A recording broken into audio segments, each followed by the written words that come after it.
আমার মাতাশ্রীর অভিযোগ, ঘরের ভিতরে এরকম 20 বছরের দামড়া মহিলা থাকলে নাকি ঘরের কোনো কাজই করা লাগে না। সন্ধ্যার সময় মজার মজার খাবার নাকি মেয়েগুলা রাইন্দে বাইরে একদম মুখের কাছে এনে ধরে। এই কথাগুলো নির্লজ্জের মতো এতদিন অ্যাভয়েড করে করে গিয়েছি, কিন্তু আজকে হঠাৎই একটুখানি নাড়াচাড়া মেরে উঠা বললাম স্যুপ মোমো বানাবো। তারপরে দিয়া সারা বাসা জুইরা খুঁজেও একটা চিকেন পাইলাম না। যদিও চিকেন আছে, সেটা আমার মাতাশ্রী আমাকে দিবেন না।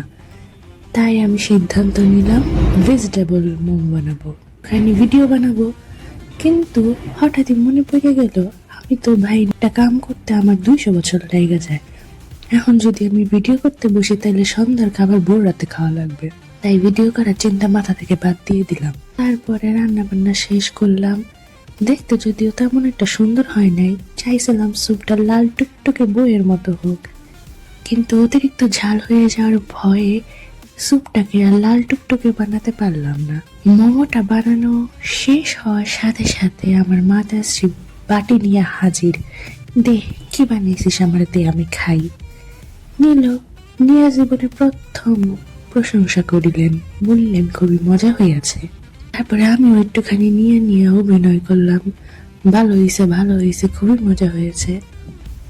অতঃপর হঠাৎই আমার মাতাশ্রী আমাকে মনে করিয়ে দিল, তুই না বলে ভিডিও করস, তুই না বলে ছবি আপলোড দিবি, যে কথা ওই কাজ। তারপরে যে খেয়ে আমি খুবই খুশি হয়ে গিয়েছিলাম সেটা একটু অভিনয় করে করে দেখাইলাম সবাইকে। এভাবে মাঝে মধ্যে একটুখানি মাতাশ্রীকে নিজের সুপ্ত গুপ্ত প্রতিভাটাকে দেখিয়ে দিতে হয়। তাহার কন্যা যে দেখতে সুন্দর না হইল, হাতের কাজ রান্না বান্না ভালো পারে, সেই জিনিসটাও মাতাশ্রীকে মনে করিয়ে দিতে হয়।